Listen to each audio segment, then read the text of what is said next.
कैसे हैं आप सभी? आई होप अच्छे होंगे, राइट? चलिए मैं होगी तो प्रजापति चैनल पे आप सभी को स्वागत करती हूँ और आज मैं आपके लिए लेके एक्सरसाइज 5.3 का क्वेश्चन नंबर 19। तो प्लीज ध्यान समझिएगा, साथ ही लाइक शेयर करना मत भूलिएगा। ओके, आइए स्टार्ट करते हैं। देखिए इस क्वेश्चन में क्या कहा गया है। देखिए 200 लट्ठों को ढेरी के रूप में इस प्रकार रखा जाता है। सबसे नीचे वाली पंक्ति में 20 लट्ठे हैं, उससे अगली पंक्ति में 19 लट्ठे हैं और उससे अगली पंक्ति में 18 लट्ठे। मतलब कि आप देख सकते हैं 3 पंक्तियां हमें बताई गई है, पहली में 20, दूसरी में 19 और तीसरी में 18। मतलब कि एक एक लट्ठ कम होता जा रहा है, राइट, इत्यादि, जो कि हमें आकृति 5.5 में दिखाया गया है। तो इसके लिए मैं आपको बुक में ही थोड़ा सा हिंट देती हूँ। बुक में ड्रॉ बना हुआ है, मैंने बनाया नहीं है ड्रॉ। देखिए ये रही हमारी बुक। अब इसमें ध्यान से देखिएगा बच्चों, ये आकृति है। पहली जो रो है, पंक्ति है, उसमें कितने लट्ठे हैं? 20, दूसरी पंक्ति में 19 और तीसरी पंक्ति में 18।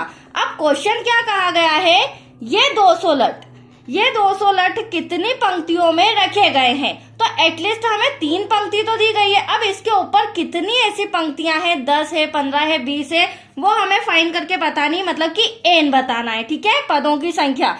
तथा सबसे ऊपरी पंक्ति में कितने लट्ठे, और यहाँ पर सबसे लास्ट में जो पंक्ति आएगी उसमें कितने लट्ठे, 4 है, 5 है, 10 है, वो हमें लास्ट पंक्ति का मतलब कि an भी हमें अंतिम पद भी फाइंड करके बताना है। तो आया ड्रॉ के थ्रू आपको समझ में? चलिए अब हम सम में रिटर्न स्टार्ट करते हैं। देखिए बच्चों, अब हम क्या करेंगे, समांतर श्रेणी के लिए हमें 3 पद दे रखे हैं इजीली। एपी हमारा क्या हो जाएगा, प्रथम पद, पहली रो में 20 लट्ठ है, दूसरी रो में 19 लट्ठ है और तीसरी रो में 18। तो आप देख सकते हैं 3 पंक्तियां दी गई, उस अकॉर्डिंग मैंने तीनों का पंक्तियां बना ली है। अब इससे क्या होगा, हमारा प्रथम पद, द्वितीय पद और तृतीय पद, राइट। तो प्रथम पद हम ले लेते हैं, क्योंकि एटलीस्ट हमें क्या फाइंड करना है, n फाइंड करना है सबसे पहले।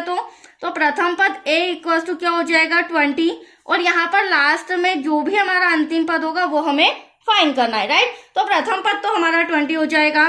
सार्वधातुक जिसे d से संबोधित करते हैं, तो आप देख सकते हैं एक एक का डिफरेंस आ रहा है। तो a2 माइनस a1, मतलब कि 19 में से हम किसको माइनस करेंगे, 20 को। तो एटलीस्ट माइनस का 1 आ जाएगा, क्योंकि बड़ी संख्या माइनस की है, तो सार्वधातुक हमारा -1 आएगा। अब हमें a से n दे रखा है, मतलब कि टोटल लट्ठों की संख्या कितनी है, 200 है। तो ये हमारा टोटल लट्ठ हो जाएंगे 200। अब हमें बताना ये है कि ऐसी कितनी पंक्तियां बनेगी।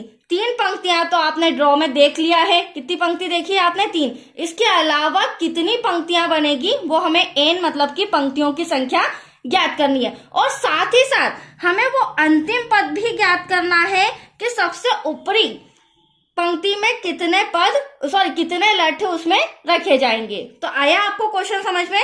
चलिए सबसे पहले हम n फाइंड करेंगे। जैसे ही हमारे पास n आ जाएगा, हम उसे अंतिम पद वाले में वैल्यू रख के आंसर ले आएंगे कि अंतिम पद में कितनी लट्ठे रखे जा रहे हैं। और n निकालने के लिए हम SN का फॉर्मूला लगाएंगे। तो देखिए बच्चों, SN इक्वल्स टू, हमारे पास सारी चीजें अवेलेबल है n को छोड़ के, n/2 ब्रैकेट में 2a plus n-1 bracket close d।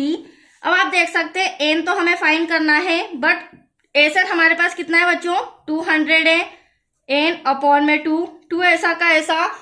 प्रथम पद आप देख सकते हैं 20 दे रखा है हमें, प्लस n हमें फाइंड करना है -1, d आपके सामने हो जाएगा -1 ब्रैकेट क्लोज। अब ये जो 2 डिवाइड में है, इधर आके क्या हो जाएगा, मल्टीप्लाई में। तो एटलीस्ट यहाँ हो जाएगा 400 equals to n, bracket solve करते हैं, 2 2 4, प्लस का साइन या प्लस का नाम भी लगाएं तो हम क्या करेंगे, डायरेक्टली यहाँ मल्टीप्लाई करते हैं, तो प्लस माइनस माइनस 1 का मल्टीप्लाई n में करेंगे तो n 1 n हो जाएगा, राइट। फिर -1 का -1 में करेंगे तो माइनस माइनस प्लस, और 1 1 क्या हो जाएगा बच्चों, प्लस का 1 हो जाएगा। नेक्स्ट स्टेप में क्या होगा, हम इन दोनों को प्लस कर देंगे, 40 और 41 को। तो आप देख सकते हैं 400 तो एटलीस्ट ऐसा का ऐसा n, 40 और 41 को ऐड करेंगे तो 41 हो जाएगा, माइनस का n ऐसा का ऐसा। नेक्स्ट स्टेप में इस n का मल्टीप्लाई हम ब्रैकेट में करेंगे, तो 41 में n का करेंगे 41 n हो जाएगा, n का n में करेंगे n स्क्वायर हो जाएगा, राइट। तो यहाँ पर हम मल्टीप्लाई करते हैं, 400 इक्वल्स टू 41n, अभी मैंने आपको बताया था n का n में करेंगे n स्क्वायर, राइट। अब कहीं ना कहीं ये हमारी द्विघात समीकरण बन रहा है, ठीक है। तो हम क्या करेंगे, इसे सिर्फ हमें जमाना है। आप देख सकते हैं माइनस का एन स्क्वायर है, तो इसे इक्वल के इधर ले आऊंगी तो प्लस का एन स्क्वायर हो जाएगा। माइनस का 41 इधर आके प्लस का 41 एन हो जाए, सॉरी प्लस का 41 इधर आके माइनस का 41 एन हो जाएगा, राइट। और इस 400 का प्लेस मैं चेंज नहीं कर रही हूँ, तो एटलीस्ट प्लस का 400 ऐसा का ऐसा इक्वल टू 0। अब आप देख सकते हैं ये हमारा द्विघात समीकरण बन रहा है, जिससे मैं गुणनखंड विधि से सॉल्व करके एन फाइंड करके बताती हूँ, राइट। अब देख सकते हैं आप प्रथम पर 0 है यहाँ पे, सॉरी एन के आगे कुछ नहीं तो 1, और यहाँ पे 400। तो हम क्या करेंगे, गुणनखंड करने के लिए बीच वाली संख्या को खंडित करेंगे, राइट। और उसके लिए मुझे क्या करना होगा, ऐसी दो संख्याएं पता करनी होगी जिससे मेरा प्लस माइनस करने पर 41 आ जाए। तो उसके लिए मैं 400 का क्या करूंगी, एलसीएम लेंगी। देख लीजिए, शॉर्ट ट्रिक बता रही हूँ, अगर अभी मैं डायरेक्टली पूछूं तो आप आंसर नहीं दे पाएंगे, राइट। तो हम एलसीएम से इसका आंसर लेके आते हैं। 2 2 जा 4, 2 1 जा 2, 0 ऐसा का ऐसा, 2 5 जा 10, 2 2 जा 4 बचा 1, 2 5 जा 10। अब ये जाएगा 5 से, 5 5 जा 25 और 5 1 जा 5, राइट। अब आप देखिए लीजिए, यहाँ पर मैं फैक्टर्स जो आए हैं उनके थ्रू वो दो संख्याएं आपको बताती हूँ। तो देखिए बच्चों, 5 5 जा 25 तो मैं लिख लेती हूँ। अब यहाँ पर मैं ऐड करूंगी, क्या ऐड करूंगी, 2 2 जा 4, 4 2 जा 8, 8 2 जा 16। और 25 और 16 को जब हम ऐड करेंगे, दैट्स योर आंसर 41। कितना इजीली 1 मिनट में हमें वो 2 डिजिट पता चल गई। तो आया आपको समझ में, ये शॉर्ट ट्रिक है। और इन दोनों का जब हम मल्टीप्लाई करेंगे तो दैट्स योर आंसर 400, राइट। और अब देखते हैं, हम यहाँ पर वैल्यू पुट करते हैं, एन स्क्वायर तो ऐसा का ऐसा माइनस, फर्स्ट कंडीशन में हम ब्रैकेट लगाएंगे। यहाँ पर हमने क्या किया है, 25n प्लस किया है 16n से, ब्रैकेट क्लोज, प्लस का 400 ऐसा का ऐसा इक्वल टू 0।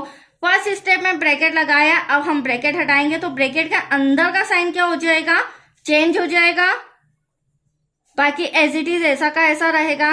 अब यहाँ से कॉमन लेके यहाँ से कॉमन लेंगे तो यहाँ पर डिजिट तो नजर नहीं आ रही, बट एन जरूर नजर आ रहा है। तो एक एन बाहर, एक एन अंदर, एन में एन का मल्टीप्लाई किया, एन स्क्वायर माइनस 25 में से एन बाहर, तो यहाँ क्या बचा, ओनली ऑन 25 माइनस। अब यहाँ पे एन नहीं ले सकते हैं, यहाँ पे संख्या लेंगे वो भी छोटी। तो आप देख रहे हैं 16 छोटा नजर आ रहा है, इसी को मैं कॉमन ले लेती हूँ, ब्रैकेट में आएगा एन, 16 का एन में मल्टीप्लाई करेंगे 16n, और माइनस माइनस प्लस, साइन का भी आपको ध्यान रखना होगा, राइट बच्चों।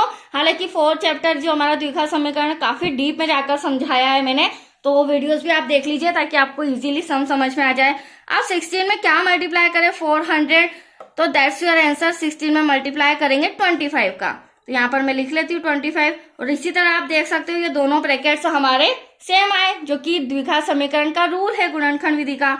अब n माइनस 25 जिसकी तुलना हमें 0 से करनी है, और n माइनस 16 जिसकी तुलना भी हमें 0 से करनी है, राइट।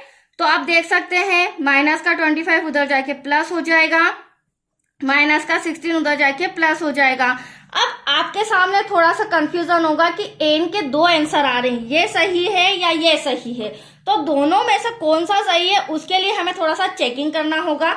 तो देखो बच्चों, सबसे पहली बात तो हमें अंतिम पद पता करना था। अंतिम पद पता करने के लिए हम मान लेते हैं कि 25 हमारा अंतिम पद है, ठीक है। तो 25 अगर अंतिम पद है तो इसे मैं सॉल्व करके देखती हूँ कि अंतिम पद में कितने लठ आ रहे हैं, ठीक है। तो a प्लस 25 है, इसमें से एक माइनस कर दूंगी तो 24 आ जाएगा, और ये रहा हमारा d। हमेशा ध्यान रखिए, जो भी पद फाइंड करना है एक माइनस कर दीजिए, d का मल्टीप्लाई कर दीजिए। प्रथम पद तो हमारा 20 है, 24 ऐसा कैसा, और d जो सार्वांतर आया है वो -1 आया है, राइट। 20 ऐसा कैसा, प्लस माइनस माइनस, 24 का 1 में करेंगे तो 24। अब 24 में से 20 गया, बचा 4, बट साइन हमारा क्या आ रहा है, माइनस का। तो हमने अगर सोचा कि अगर 25 पंक्तियां हो रही है तो लास्ट हमारी जो 25वीं पंक्ति है उसमें 4 लठ तो आ रहे हैं, बट वो माइनस में आ रहे हैं। तो माइनस का आंसर कभी भी मान्य नहीं होता है, दैट्स क्लियर। प्लस में 4 होता तो मेरा यह आंसर सही होता, बट माइनस में आ रहा है, इसीलिए मेरी टोटल पंक्तियां कितनी हो जाएगी, 16।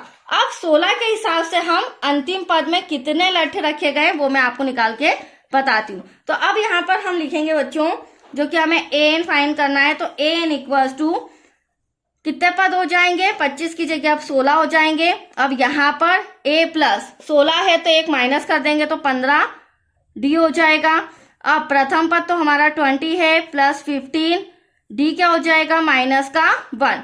20 ऐसा का ऐसा प्लस माइनस माइनस, 15 वन जा 15। अब 20 में से 15 गया, दैट्स योर आंसर 5। वही बड़ी संख्या प्लस की है। तो एटलीस्ट आपको समझ में आया। टोटल 16 पद है, 16 पंक्तियां हैं और जो 16वीं पंक्ति है उसमें 5 लठ रखे गए हैं, दैट्स योर आंसर। तो इसको हम नो कहेंगे और ये हमारा आंसर सही रहेगा, n इक्वल्स टू 16। तो आया आपको समझ में, बहुत ही अच्छा सम था, ये कंप्लीट हो चुका है। तो आज के लिए इतना ही बच्चों।